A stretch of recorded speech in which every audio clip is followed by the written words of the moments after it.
Also joining us right here is Lindsey Dougherty. Lindsey running in District 75. Also, Mike Jones represents Virginia's 77th District, running as well. So all three are running. So first and foremost, I'll throw this out first. As you're traveling around your districts, what's the dominant issue you are hearing from folks that they care about, that's most important in their minds? Thank you, Roland, and thank you so much for having me. I am currently in the House of Delegates, so I still am knocking doors, just like I'm in a pretty safe district. And what I'm hearing from my constituents is they're really worried. They're really afraid about what's happening in Washington, mostly regarding the economy and healthcare. And so we are trying to address some of those issues in the House of Delegates. I'm actually on Health and Human Services as one of my committees. I'm also on Finance as a freshman.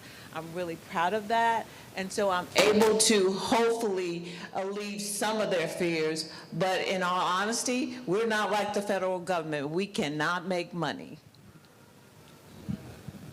Yes, so one of the biggest things that I'm hearing about just general affordability, a lot of it is around accessibility and affordability of healthcare.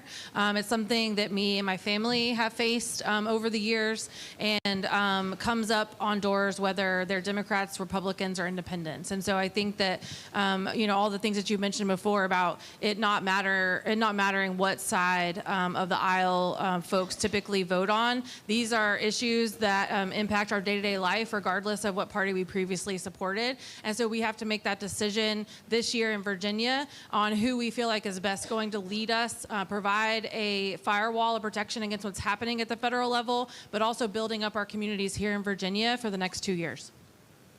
First of all, good evening, Michael Jones. Thanks for having us out. People are tired of the nonsense in D.C.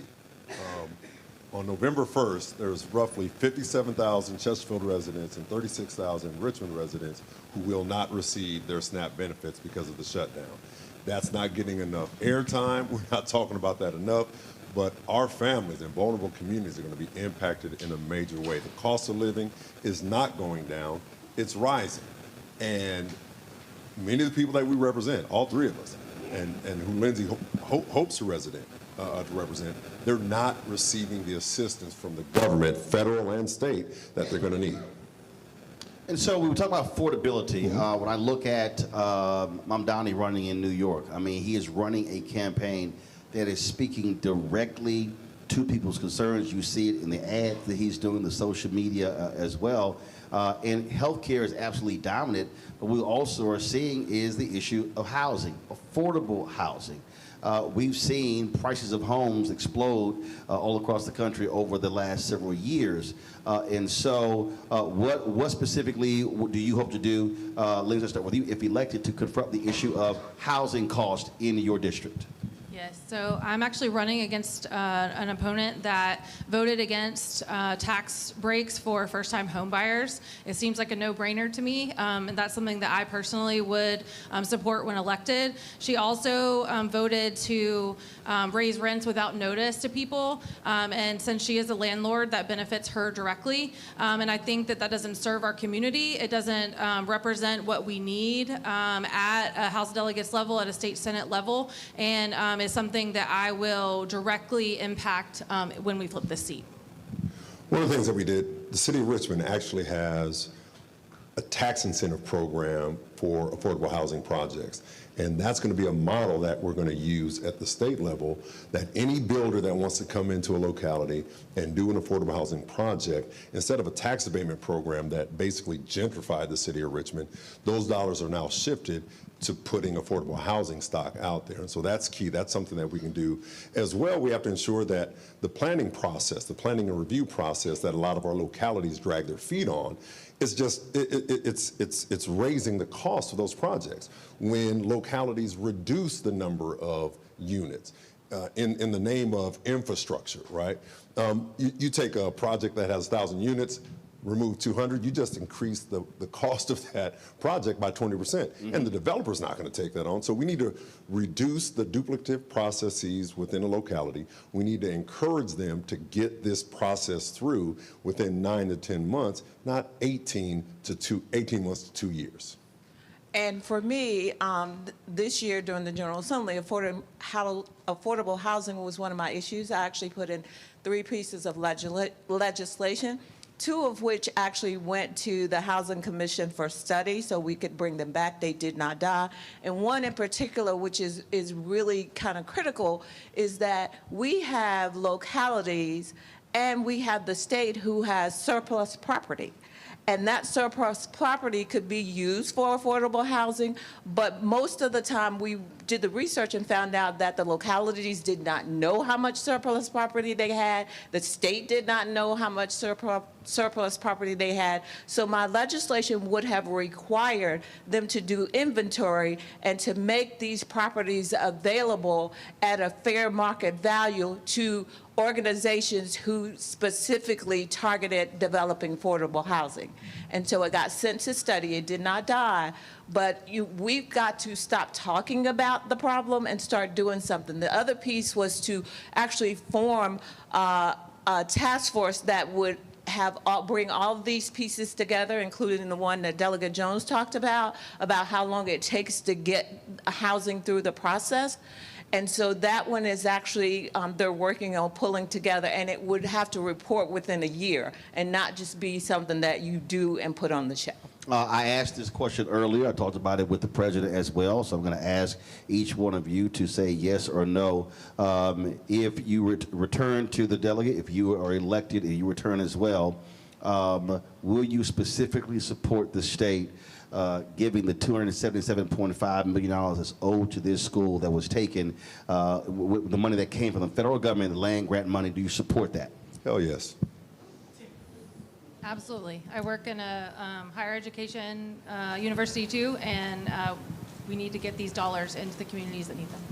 And I would too, and my understanding is that they removed their designation as a land grant, and they should restore that as well as give the money back. All right then. Mike, I'll start with you. This one of the issues that specifically is important to our community, black-owned businesses being able to tap into state contracts. What does that look like for black-owned businesses in this state? The reality is, if you look at most of our businesses, the ones that have been able to build and grow, right. The reason Atlanta is what it is because of the airport, because of contracts there, because of contracts with the city. We've not seen that replicated in some other different places. So talk about what you will do to advance that issue if you get to go back. Right. We know we can't do set-asides and namely say, all right, you have to spend X, Y, Z. But some of the things that we can do is begin to look at and focus on. Pull that mic up a little bit higher.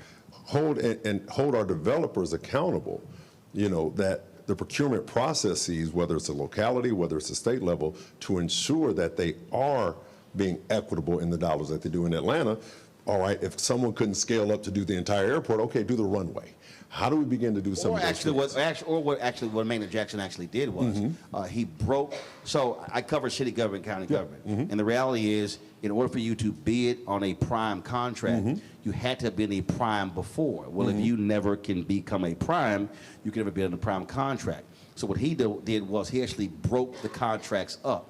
So versus there being a $100 million contract, he broke it into 4 $25 million contracts or 10 $10 million contracts, so which gave somebody an opportunity to become a prime contractor. And once you become a prime one time, you now can bid on other prime contracts.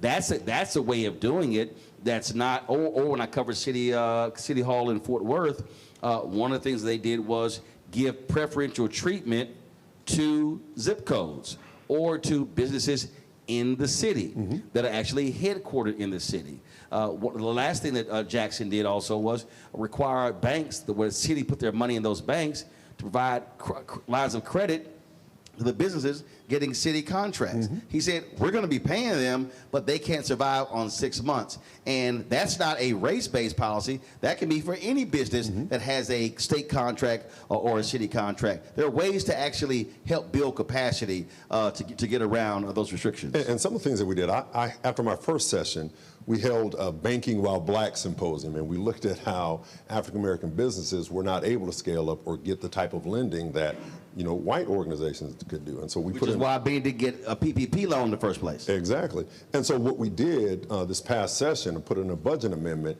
that gave a grant, it was close to $250,000 to the Metropolitan Business League so they could help small businesses, black businesses, minority-owned businesses, begin the process of scaling up. And so that's something that I want to see just more robust, more dollars put there, because if we help local organizations like MBL, Floyd Miller can get those dollars to the companies and the men and women that are actually out here doing that work and help them be successful. Do you want me? Yes. What I want to say is I'm actually a small business owner. I'm registered in Chesterfield County. And not only those kind of Girl, things. you got to tell me what the business is. Huh? What's the business? I'm a consulting business. I do executive and executive coaching, but it's been on hold since I've been running. So You better always be selling. You better tell folks what it is. Go ahead. yes, but along those same lines, we also have to make sure that they're not intentionally cutting them out. A group came to me to bring up possible legislation this session about how they have been kept out of this by having to check certain boxes, that if you've ever had a felon, then you can't bid on this, or if you ever, anybody in your company who has these certain things and you check those boxes, you can't even bid for some of those contracts. So we have to stop some of the roadblocks that are put in before small businesses, especially black-owned businesses, to make sure that if they can bid on these things, that they're going to be qualified. As a small business owner, we also have to help processes where I have a macro business, but I have to jump through the same hoops that some of these larger businesses have, and that deters people from wanting to go into small business. And as we know, small businesses are the backbone of our community. They're the ones who provide the services to us every single day. Yes, so I think that, especially with the tariffs that are happening at the federal level, we need to really sow into the small businesses across our communities. And, that's women-owned businesses, that's black-owned businesses, that's minority-owned businesses, because those are going to be the businesses that keep our community safe, keep us fed, keep us healthy. And so I think that if we're able to connect them to SWAM at the state level, help them navigate these procurement processes at the state level that are convoluted and have typically been built to kind of exclude people, then we will be successful in doing that. And so it's working with the small businesses in our communities to help them through that process, to connect them to resources and help them thrive, and then help our community thrive too. But the key, I'm being very specific, not small business, black-owned businesses. Because what we've seen many of them get frozen out, left out, and the problem is they remain small. They have 1-2 employees. So the reality is we have to build scale. So that has to be an intentional effort by the state to say we're going to do that to provide access to folks that have often been left out. If you're able to grow black-owned businesses, you can change in many of these communities. But it has to be the ability to be able to access city contracts, county contracts, state contracts, because we're seeing how they're being cut out on the federal level. And capital. Yeah. They have to be able to access that capital. Well, capital, but also contracts. I mean, Yes. so part of the deal, what happens when we talk about, whenever this issue comes up, we spend lots of time talking about access to capital, but the reality is, if I have access to contracts, Then I'll I get can capital. And I think the one thing that we have, that Deborah and I both have, when folk come in, and they're lobbying us for votes, my one power is a vote. That if it's coming before me on labor and commerce, which I serve on, if it's coming before city, counties, and towns, all right, hey, why isn't there anyone in this room that looks like me, right? As our legislature in Virginia, as it blackens and browns, right? Why don't we see black and brown lobbyists? Why, you can ask, and I've done that. I don't care whether it's those are jobs. Those employees. Those folks have families. There's a whole downflow. And you could ask them, hey, you want my vote? Are you hiring any minority businesses? Those are questions that I ask in my office. Are you? And if you're not, what do we need to do? Even with the unions, if all the union reps, I've been saying to unions for a long time, don't come begging for black legislative votes, and then you're not hiring black folks, especially trades. And even putting them in the apprentice programs. You look at those programs, you don't see many brown people. Yeah, but I ain't talking about apprentices. I'm talking people who are not apprentices, who actually already have the skill set. I've been on that for like 20 years, and the trades folks get mad at me all they want to, but I don't give a damn. I don't give a damn, because those are high-paying jobs that we often are frozen out of, and that's a problem when again they want black votes for something to get passed, but where are those jobs? Yeah, and so when I go through their shops, I'm like, hold on, why I don't see any African Americans in here?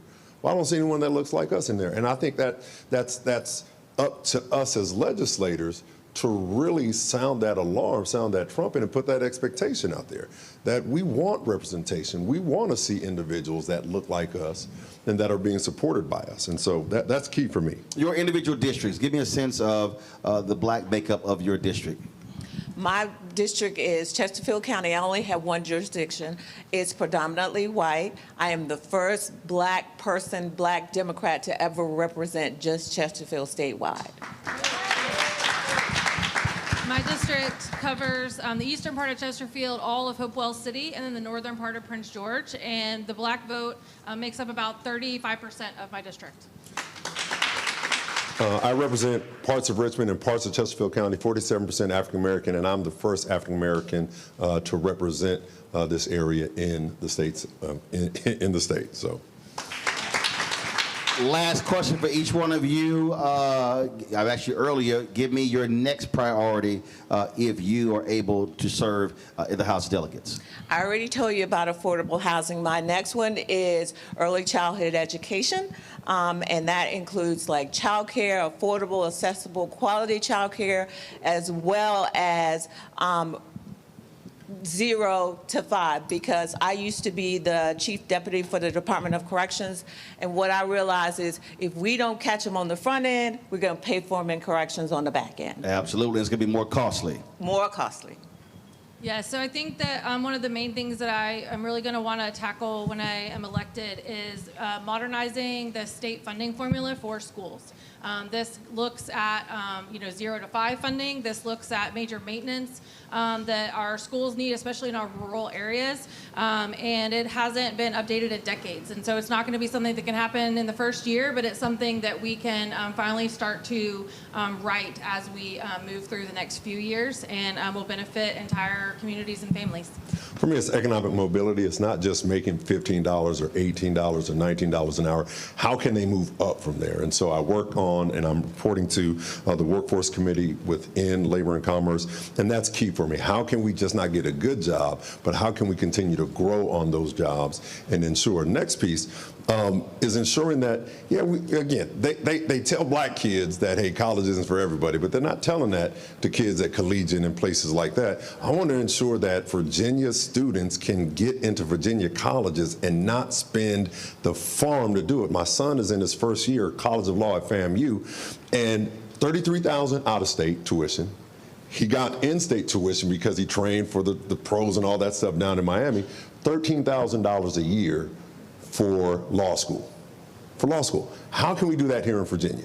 How can we ensure that every Virginian that wants to go to school in Virginia, it is a bad economic decision to leave this state?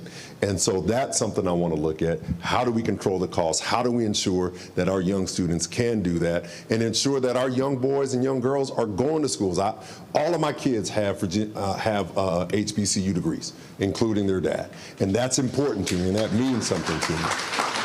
And so how do we get more of our kids here where they're going to be cared for, where they're more than just a number, but they care and get the compassion that they need? All right, folks, I'm an HBCU grad as well, North Carolina Central University. You're supposed to throw it in earlier. See, you late. You late.